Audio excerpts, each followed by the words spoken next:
There are so many dangerous mental fallacies that you can buy into when you're struggling with retroactive jealousy that can cause you to struggle for months or even years longer than necessary. So many perspectives and faulty logic that you can start buying into that can delay your recovery by months, years, or sometimes even decades. But in today's video, I'm going to talk about the #1 most dangerous mental fallacy when it comes to retroactive jealousy. My name is Zachary Stockill from retroactivejealousy.com, and since 2013, I've been working one-on-one with thousands of men and women from all over the world, helping them overcome retroactive jealousy, helping them overcome obsessive jealousy in their relationship. If you'd like more information about my work or you'd like to work with me one-on-one, please visit my website at retroactivejealousy.com. As I mentioned in the intro, so many dangerous mental fallacies that you have to prevent yourself from buying into, that you have to prevent yourself from giving any extra time or mental energy to when you're struggling with this weird little issue that we call retroactive jealousy. By the way, for anyone watching this video who may not be familiar with that term, the term retroactive jealousy basically refers to unwanted intrusive thoughts, often obsessive curiosity, and what I call mental movies about your partner's past relationships and/or dating/sexual history. And obviously, when you're struggling with these symptoms that we associate with retroactive jealousy, it's easy to lie to yourself. It's easy to completely lose perspective on what is real, what is not, what is important, and what is not. Which brings me to the topic of today's video.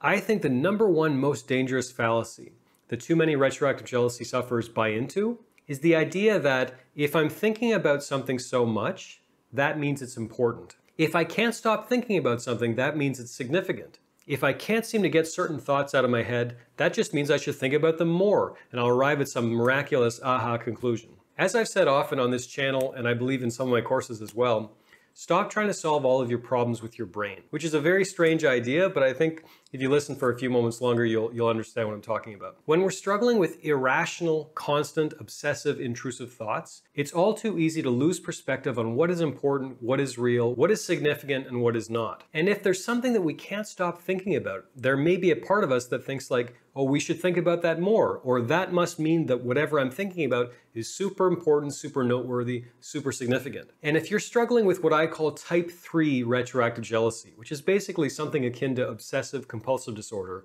or retroactive jealousy OCD, if you're struggling with that kind of retroactive jealousy, it's completely illogical and irrational for you to feel like because you're thinking about this so much, because you're thinking about maybe your girlfriend's ex or your boyfriend's ex or your husband's ex or your wife's ex, whatever, some event from your partner's past, it's dangerous for you to think that because you're thinking about this so much, that means it's really morally significant and it's this big important question that you need to answer. To help illustrate this point, I'm going to draw from a popular example of obsessive compulsive disorder. So many obsessive compulsive disorder sufferers struggle with the thought that they didn't lock the door at home. So they leave the house or sometimes they go to bed at night and there's this nagging question like, did I lock the door? I think I locked the door. Are you sure the door is locked? I'm not sure. Maybe I should go check again.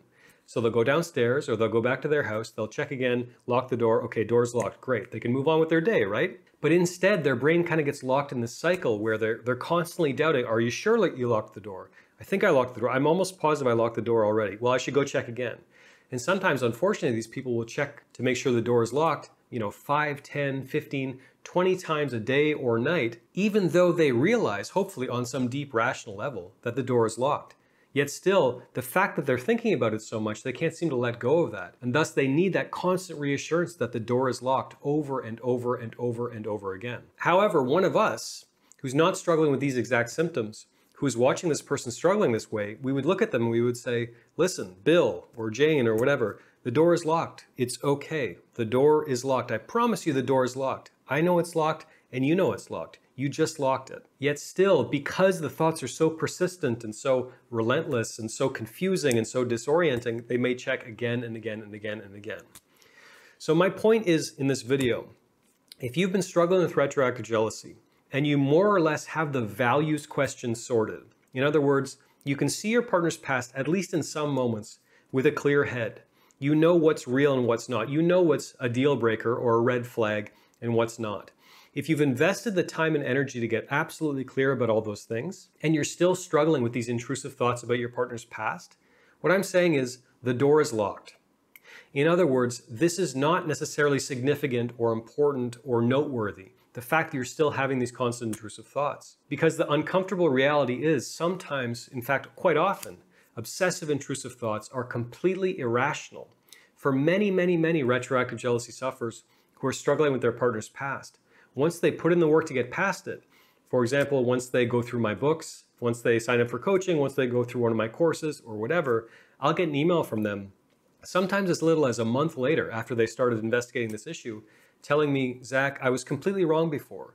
My partner's past, of course, is not a deal breaker. It's not important. It's not even particularly interesting or noteworthy or significant in the grand scheme of things. My perspective was completely skewed by the fact that because I kept having these intrusive thoughts, I thought the thoughts were important. And for many retroactive jealousy sufferers, not all, but many, the thoughts are not important. There is no glaring deal breaker in your partner's past. There are no glaring red flags that mean you need to cut and run as quick as possible. There is no moral incompatibility between you and your partner. For the retroactive jealousy sufferers who fit into this category, in other words, for the people struggling with this issue who know, at least on some level, that their partner's past isn't a deal breaker, I hope this short video inspires you to stop energizing those intrusive thoughts. Don't respond to some unwanted intrusive thought with more energy, time, or attention. I realize these cycles can be extremely difficult to break. I know this is easier said than done. For those of you who know my story, you know that I was once an extreme case of retroactive jealousy. I was once struggling with this stuff day and night.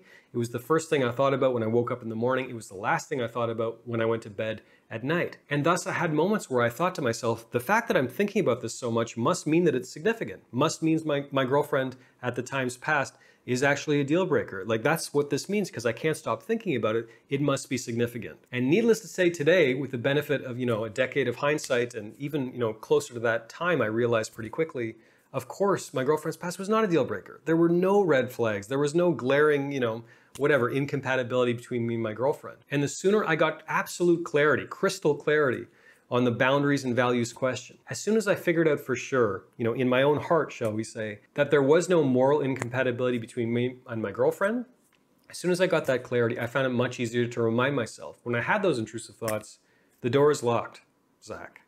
In other words, these thoughts are not important, they're completely irrational. If you are struggling with unwanted intrusive thoughts about your partner's past or anything else, I hope you'll take a minute to click a link in the description of this video. There's a free 4-part mini video course you can get if you sign up for my email list. It's totally free. You can unsubscribe anytime. That's totally fine.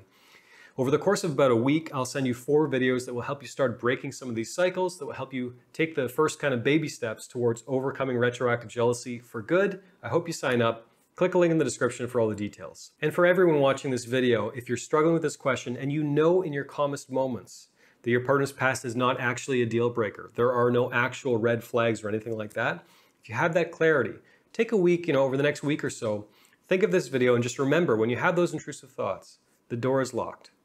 In other words, this is not important. The fact that I'm thinking about this so much does not necessarily mean I should think about it more, does not necessarily mean that it's important. Stop trying to solve all your problems with your brain. Thanks for watching this video. Thanks for following along. If you got anything out of this video today, please take a minute to let me know by clicking the like button below. I'll also ask you to please leave a comment. Tell me what you think. Good, bad, ugly, hatred, whatever. I'm open for all. Leave a comment beneath this video. Tell me what you think. And while you're at it, please be sure you are subscribed to my channel to be notified of new videos moving forward. Thanks again for watching, and I'll talk to you soon.